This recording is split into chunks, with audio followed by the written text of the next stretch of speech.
अब 21 करके आओगे तो और नंबर कम हो जाएगा। बच्चों के मन में एक बहुत बड़ा कन्फ्यूजन है कि अगर हमें पास करना है तो कितना मिनिमम मार्क्स लाना होगा। हम बात कर रहे हैं लेटेस्ट अक्टूबर एग्जाम की, जिसमें बहुत सारे बच्चे अपेयर हो रहे हैं और मेरे पास मेरे ऑफिस में जो हमने आपके लिए फ्री हेल्पलाइन चैट दिया है उस पर बहुत सारे ऐसे क्वेश्चंस आ रहे हैं कि सर कितना मिनिमम मार्क्स चाहिए पास होने के लिए। मुझे मालूम है बहुत सारे बच्चे हैं जो 80 और 90 लाने वाले हैं और लाएंगे भी, लेकिन इसके बावजूद मुझे ऐसा लगता है आप सभी को मालूम होना चाहिए कि इतना मिनिमम मार्क्स चाहिए। तो रूल्स एंड रेगुलेशन की बात करें तो अगर हम यहाँ पर हम बात करते हैं कि 10th क्लास की बात करते हैं तो कहता है कि 33% एनी हाउ आपको चाहिए, जिसमें आपका थ्योरी है और प्रैक्टिकल है। मतलब थ्योरी और प्रैक्टिकल को मिला दिया जाए तो एग्रीगेशन मार्क्स 33% चाहिए। ये सेकेंडरी कोर्स का है। यहाँ पे ध्यान दीजिएगा, ये आपका पास क्राइटेरिया है, ये आपका सर्टिफिकेशन क्राइटेरिया है। ये दो अलग अलग चीजें हैं। हम जब पास क्राइटेरिया की बात करते हैं तो पार्टिकुलरली किसी एक सब्जेक्ट की बात कर रहे हैं, लेकिन अगर हम सर्टिफिकेशन क्राइटेरिया की बात करते हैं तो ओवरऑल बात करते हैं डेट आपके पास कितने नंबर ऑफ सब्जेक्ट होने चाहिए या कितने हैं, क्या आप ओवरऑल पास कहलाएंगे या नहीं कहलाएंगे, वो यहाँ से हमें पता चलेगा। बट हम यहाँ पर अभी देख लेते हैं, अगर हम यहाँ पर 12th क्लास की बात करते हैं तो यहाँ पर भी कहा गया है कि 33% आपको चाहिए, जिसमें आपको बोला गया है कि देखिए थ्योरी में और आपके प्रैक्टिकल में भाई ये सेपरेट चाहिए। यानी थ्योरी में अलग से 33% स्कोर करना पड़ेगा आपको और प्रैक्टिकल का अलग आपको 33% स्कोर करना पड़ेगा। और साथ में जब हम एग्रीगेट करेंगे थ्योरी और प्रैक्टिकल का तो वहां भी 33% होना चाहिए। तो ये जो है कहा गया है पब्लिक एग्जामिनेशंस के बारे में जो आपका भी अक्टूबर एग्जाम में होने वाला है। यहाँ पे आइए हम बात करते हैं सर्टिफिकेशन क्राइटेरिया की। इसको हम डिटेल में इलोबरेट करेंगे कि भाई कैसे कैसे टीएमए के मार्क्स हैं, अगर विद प्रैक्टिकल है तो क्या होगा, विदाउट प्रैक्टिकल है तो क्या होगा। लेकिन पहले इसको देखते हैं। ये कहते हैं कि देखिए अगर आप क्लास 10th की बात कर रहे हैं यहाँ पे तो पास इन 5 subjects including at least 1 but not more than 2 language. यानी आपके पास 5 सब्जेक्ट होने चाहिए जिसमें एक सब्जेक्ट लैंग्वेज होना चाहिए। और ये भी आपको ध्यान रखना है कि 2 से ज़्यादा लैंग्वेज सब्जेक्ट आपके पास नहीं होना चाहिए। अगर यहाँ पर हम 12th क्लास की बात करते हैं यहाँ पे तो इन्होंने कहा है कि आपको 5 सब्जेक्ट चाहिए including at least 1 but not more than 2 language. Same criteria follow हो रहा है चाहे वो 10th का या 12th का। मैं अगेन रिपीट करना चाहूँगा, आपके पास 5 सब्जेक्ट है जिसमें से एक लैंग्वेज सब्जेक्ट चाहिए। अब ऐसा नहीं है कि आप 2 से ज़्यादा, 2 तक तो अलाउ है, 2 लैंग्वेज सब्जेक्ट भी हम ले सकते हैं, तब भी हम पासिंग में आ जाएंगे, सर्टिफिकेट हमें मिल जाएगा। मान लो फिजिक्स केमिस्ट्री मैथ और हिंदी इंग्लिश ले लिया, डन, कोई दिक्कत वाली बात नहीं है। बट अगर आपने ऐसा सोच लिया कि हम फिजिक्स केमिस्ट्री मैथ या फिजिक्स केमिस्ट्री लेते हैं और 3 लैंग्वेज सब्जेक्ट लेते हैं तो वहां पर नहीं चलेगा। आई होप आपने सही तरीके से लिया होगा, तो इसका कोई इशू नहीं है। मेन कंफ्यूजन इसके अंदर ही। अब इसमें जब हम आते हैं तो देखिए अगर हम बात करते हैं वो सब्जेक्ट जो प्रैक्टिकल वाले हैं और वो सब्जेक्ट जो विदाउट प्रैक्टिकल वाले हैं। प्रैक्टिकल वाले और विदाउट प्रैक्टिकल वाले में फ़र्क थोड़ा समझाना चाहेंगे। जैसे कि बहुत सारे सब्जेक्ट हैं जैसे साइंस के हैं या बहुत सारे ऐसे सब्जेक्ट हैं जैसे 10th क्लास के मैथ में ही प्रैक्टिकल आता है जो अलग से आपको एक एग्जाम देना होता है प्रैक्टिकल का। तो मान के चलते हैं टोटल हम बात करें कि देखिए थ्योरी कितना है 80 मार्क्स का, यही होगा ना। 20 का अगर प्रैक्टिकल अगर हम लेके चलेंगे तो थ्योरी हमारा 80 मार्क्स का हो जाएगा और टीए में हमारा कितना हो गया 20 मार्क्स का हो गया। अब इन तीनों को यदि ऐड करेंगे तो हमें यहाँ पर कितना मिल जाएगा, देखिए ये 120 120 हो गया, जो कोई तुक ही नहीं बनता है भाई। कोई तुक बनता है? कभी किसी का देखा है आपने 110 नंबर 115 नंबर? नहीं बनता है। तो इसको क्या किया जाता है ना, परसेंटेज वाइज कैलकुलेट किया जाता है। जब आप यहाँ पर स्कोर करोगे तो स्कोर में क्या हो जाएगा कि अब हम थ्योरी, प्रैक्टिकल और टीएमए इन तीनों को कुछ इस तरीके से सेट करेंगे कि इसको बिल्कुल फ्री छोड़ देंगे, इसको बिल्कुल फ्री कर देंगे। क्या कर देंगे? इसको बिल्कुल फ्री कर देंगे।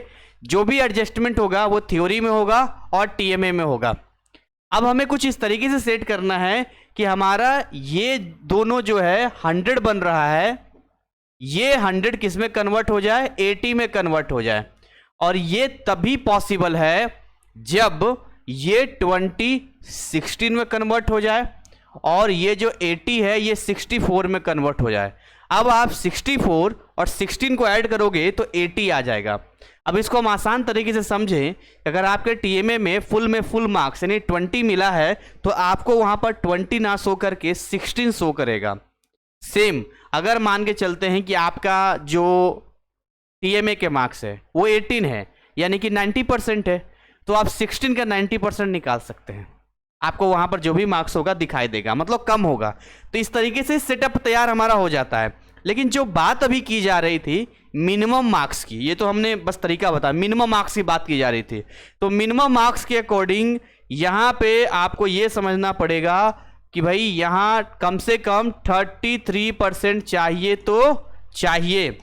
कैसे 33% कहानी होगी भाई, क्या हिसाब किताब होगा 33% का, कैसे लाओगे यहाँ पे? तो 80 का 33% कितना हो गया? 26 एनी हाउ आपको स्कोर करना है। क्या करना है?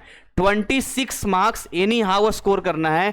प्रैक्टिकल का अगर 33% यहां पर हम निकालते हैं तो यहां पर हमारा निकलता है कि एनी हाउ आपको 7 मार्क्स लाना है तो लाना है, ये आपको समझना पड़ेगा।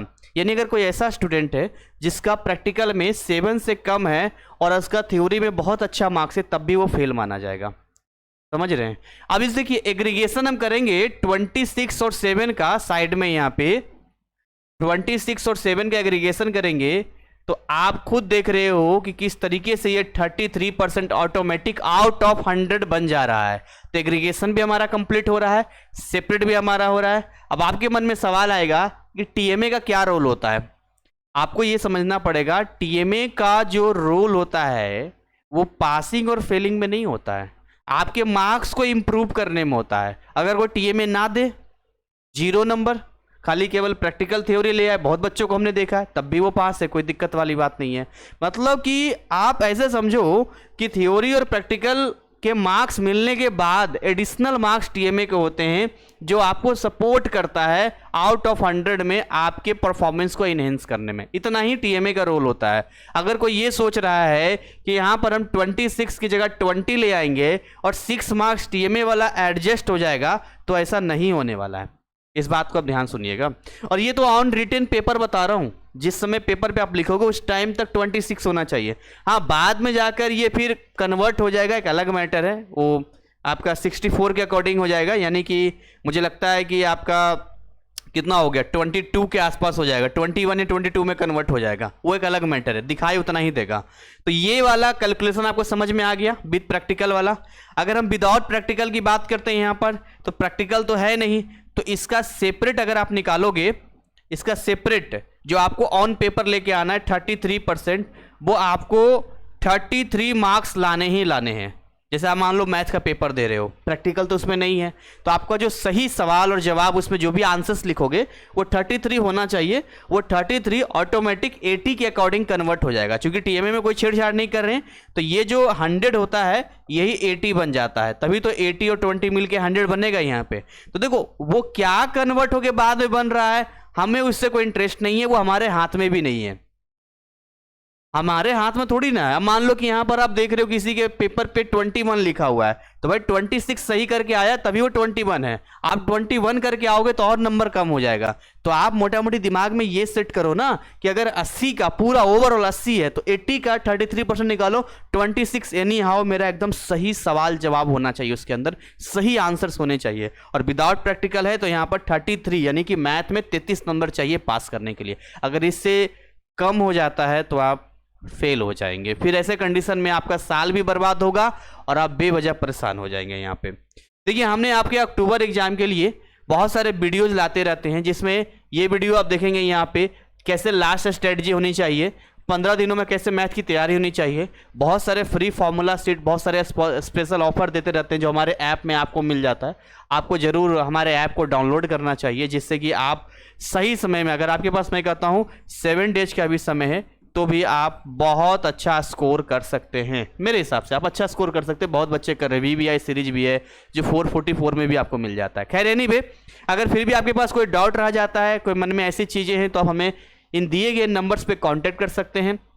एडमिशन तो ऑलरेडी आपका हो रखा है, जनरल इंक्वायरी के लिए इस नंबर पे हमें कांटेक्ट कर सकते हैं। और अगर कोई स्टडी मटेरियल के रिगार्डिंग कोई प्रॉब्लम है तो आप हमें इस नंबर पे कांटेक्ट कर सकते हैं। हमारा ऑफिस टाइमिंग है मॉर्निंग 10 to इवनिंग 6 और संडे को क्लोज होता है। इसी के साथ आज की सेशन को यहाँ पर हम बाइंड अप करेंगे।